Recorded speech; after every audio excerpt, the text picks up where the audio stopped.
अस्सलाम वालेकुम, welcome back to direct impact. अगर आपने अभी तक इस चैनल को सब्सक्राइब नहीं किया तो जल्दी से इस चैनल को सब्सक्राइब कर लीजिए और बेल आइकन दबा लीजिए ताकि आने वाले लेटेस्ट रिव्यूज़ और ड्रामा अपडेट्स सबसे पहले आप तक पहुँचें। तुम्हारे बिन की आज की एपिसोड में हमने देखा कि मुर्तसिम जब कमरे में आता है तो मीरब कमरे में मौजूद नहीं होती। बहरहाल अपने वादे के मुताबिक वो सोफ़े के ऊपर जाके लेट जाता है और यही सोचने लगता है कि आज के दिन मीरब ने क्या किया और उसको माँ साहब ने थप्पड़ मारा, जो कि ख़ुद मुर्तसिम को भी नागवार गुजरा है। फिर उसको उसका वो मासूम चेहरा याद आता है कि ये रिएक्शन था उस ज़्यादती का जो मेरे साथ तुम सब ने मिल के की, और ऐसा कुछ ख़ास गलत भी नहीं था।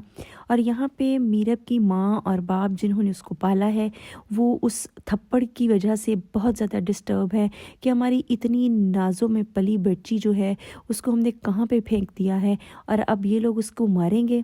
और मुर्तसिम की कहीं रात के किसी पहर आंख खुलती है तो मीरब को बिस्तर पे ना पाकर वो एकदम से परेशान होता है और कमरे से बाहर भागता है। और बाहर जाके जब वो देखता है तो मीरब उसे कहीं पे नज़र नहीं आती। जब मीरब उसको दिखाई नहीं देती तो वो परेशानी के आलम में घर के बाहर भागता है और बाहर अभी वो फिर रहा होता है, उसको आवाज़ें दे रहा होता है। सडनली वो टर्न करता है तो उसको पता चलता है कि मीरब ऊपर बैल्कनी में खड़ी है, टेरेस पे खड़ी है और नीचे स्विमिंग पूल की तरफ देख रही होती है। फिर उसकी जान में जान आती है, वो ऊपर जाता है जहाँ पे मीरब टेरेस टाइप जगह पे खड़ी होती है और नीचे की तरफ देख रही है। वो समझता है कि शायद ख़ुदकुशी की कोशिश करने लगी है तो उसको बताता है कि ख़ुदकुशी हराम है। तो वो कहती है कि तुम जैसे लोगों के बीच में रहने से बेहतर है कि बंदा मर ही जाए, लेकिन मैं अकेली नहीं मरूंगी, तुम सबको मार के फिर मरूंगी। वो उसको अंदर जाने को कहता है और वो नहीं जाती और कहती है कि मुझे आज तुम्हारी माँ ने थप्पड़ मारा और तुमने कुछ भी नहीं कहा। वो कहता है कि अगर मैं वहाँ पे मौजूद होता तो मैं कभी भी ये सब कुछ होने ना देता। मीरब कहती है मैं यकीन नहीं करती इस बात पे, लेकिन ये ज़रूर मुझे पता चल गया है कि वो थप्पड़ मुझे तुम्हारी वजह से पड़ा है। बहरहाल उसको डराता है कि यहाँ पे साया वगैरह ना हो, चलो अंदर चलो, तो वो डर के अंदर चली जाती है। बिल आखिर एक लड़की है, इस खौफ से तो उसने जाना ही था। फिर जाते जाते वो रास्ते में अचानक लाइट बंद कर देता है तो मीरब मुड़ के फ़ौरन मुर्तसिम को पकड़ लेती है क्योंकि उसको डर लग रहा होता है। मुर्तसिम लाइटर की आग जलाता है तो मीरब जो है उसको संभलने का मौका मिलता है और फिर जब वो उसको एहसास होता है कि वो कहाँ खड़ी है और कितना क्लोज़ खड़ी है, फ़ौरन पीछे हटती है और आगे को चली जाती है। और फिर मुर्तसिम लाइट जलाता है तो मीरब को समझ आती है कि ये लाइट तो मुर्तसिम ने बंद की थी, खुद से बंद नहीं हुई थी। तो वो आके उसको बुरा भला कहती है, धक्का देती है और वापस चली जाती है। मुर्तसिम हंसता है और उसके पीछे आ जाता है। वो बेड पे लेटी है, मुर्तसिम पास आके खड़ा होता है तो वो तकिया दे के उसको जाने का इशारा देती है। वो जाके बैठ जाता है तो उस वक्त मीरब उससे बहुत अजीब से सवाल करती है कि तुम मुझे ढूंढते हुए क्यों आए थे। तो मुर्तसिम कहता है कि मैं तुम्हें रोता हुआ नहीं देख सकता। पूछती है कि क्यों, ऐसी क्या ख़ास बात है। तो फिर कहता है कि मेरे यहाँ पे दर्द होती है, अपने सीने की तरफ इशारा करता है और फिर कहता है कि तुम नहीं समझ सकती। और वो इतनी हैरान होती है कि ये किस किस्म की बातें वो कर रहा है। और इसके बाद दिखाते हैं कि जी वो दोनों सो जाते हैं रात को।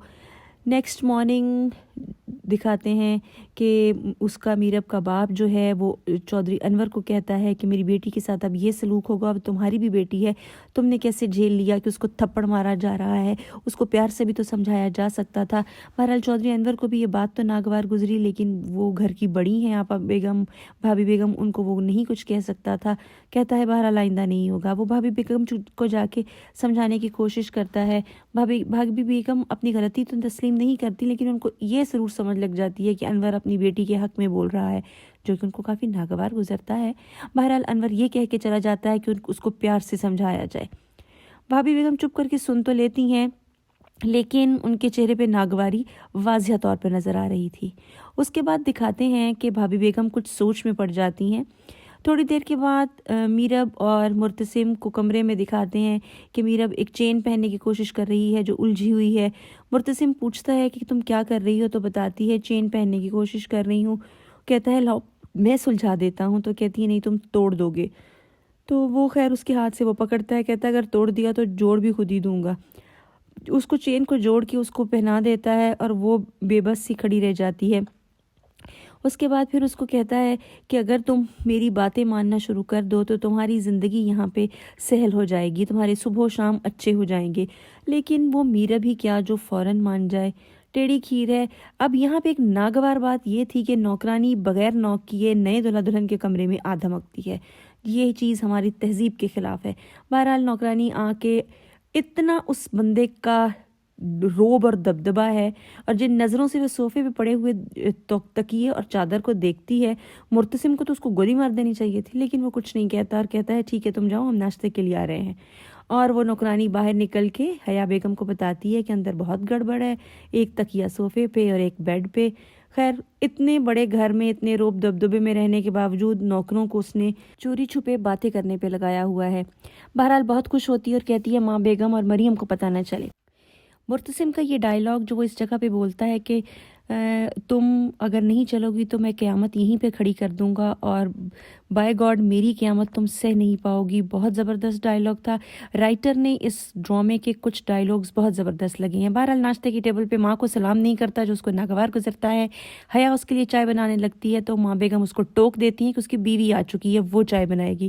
خیر اس کی بیوی صبر کر لیتی ہے اور چائے تو بنا دیتی ہے۔ پھر ماں بیگم کہتی ہیں کہ میں ناشتہ کر چکی ہوں، میں چلی جاتی ہوں۔ وہ چلی جاتی ہیں اور حیا بہت ضبط کے ساتھ وہاں بیٹھی رہتی ہے۔ ماں بیگم مرتسم کو کہتی ہیں میری بات سنو، اور پھر مرتسم کو ڈانٹتی ہیں کہ تم نے مجھے سلام نہیں کیا، ابھی تمہاری بیوی کو آئے ہوئے 1 دن ہوا ہے، وہ کیا تمیز سیکھے گی۔ بہرحال مرتسم یہاں پہ اپنی ماں کو بہت روب اور دبدبے کے ساتھ یہ بتا دیتا ہے کہ اس گدی کا جانشین میں ہوں اور میری بیوی کو کوئی ہاتھ نہیں لگا سکتا، اگر وہ کچھ غلط کرے تو اس کو سزا دینے کا حق صرف مجھے ہے۔ اور اپنی ماں کو کہتا ہے کہ تم اس کو وہ سب کچھ کرنا سکھاؤ جو تم آج تک کرتی رہی ہو۔ تو وہ کہتی ہے کہ تم اس کو میری جگہ دینا چاہتے ہو۔ بہت طریقے اور تمیز کے ساتھ سمجھاتا ہے کہ آپ کی جگہ کوئی نہیں لے سکتا، لیکن چونکہ وہ میری بیوی ہے اس کو وہ حیثیت تو ملنی چاہیے۔